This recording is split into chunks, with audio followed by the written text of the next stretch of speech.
friends, I'm Mark Holmes, and this is the Swami, Cowboy Joe Boo, with the Joe Boo Report. And as always, Joe Boo needs a refill. Now, I hope I don't piss off a lot of Dallas Cowboy fans, and I may lose some when I say what I'm about to say. But Tony Romo, it may be time for you to start thinking about retirement. Now, don't get me wrong, there is no bigger fan of Tony Romo than me and Joe Boo. You know, Joe Boo hung out in his locker. We've met him in autograph signings and stuff. We've done charity events with him. He is fantastic. But at some point, you got to realize that you have the rest of your life to live. You've got a wonderful wife that you're going to want to have adult time with. You've got kids that you're going to want to be able to play with. And with the shots that you're taking over and over and over again, you have to start looking at your quality of life. Now, I'm 50 years old. I played college football, nothing major like you have in the NFL. But I've had 5 knee operations. I tore my ACL. I've had slip discs in my back. You know, from time to time, I'm getting my knees drained. I'm getting shots and injections in the back. And at 50 years old, sometimes it's really hard just to get up and get moving. You know, I'm okay once I get moving, but it's hard. But take Brad Johnson, for example. There was a story that came out about him about 3 years ago when he was only 44 years of age.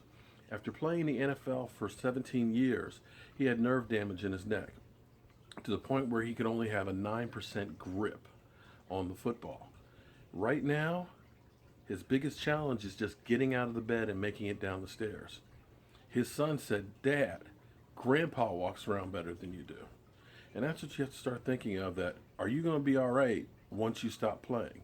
I mean, you're talking about, you know, a punctured lung. You're talking about broken bones in your back now a second time, broken collarbones. You know, these things add up. You only have so many hits in your body. Now, it's unquestionable that you are one of the greatest players that have ever played. You have more comeback victories than Captain Comeback. But at some point, the mind is there, but the body just isn't. And at this point, I'm not sure that it really is anymore. You know, I look at great players like Gale Sayers. Gale Sayers was incredible. Give him 10 inches of daylight and he was gone. But after a few years, his knees gave out. Bo Jackson, same type of a deal. Now, you know, you'll still be looked at as one of the greatest players that are out there. And I know you don't have that ring, but you've got to be around to enjoy that. Now, again, that's my thoughts on it. But, you know, Tony, I love you, buddy, but the team can't rely on you. When the team ends up making the offense Romo friendly and you're not there, we look and see what happened last year. It was disaster. And at this point, you're already out half the season. You know, Tony, you might think it's time to hang it up. The Dallas Cowboys have now named Dak Prescott as starting quarterback.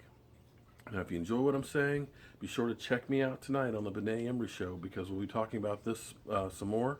And we'll also be interviewing former Dallas Cowboy Tony Dixon on air tonight. So you can check out the link at the end of the video here, or actually I'll post it right there, and you'll definitely enjoy it. I'm Mark Holmes, it's Cowboy Joe Boo, and get your Dallas Cowboy refill with the Joe Boo Report.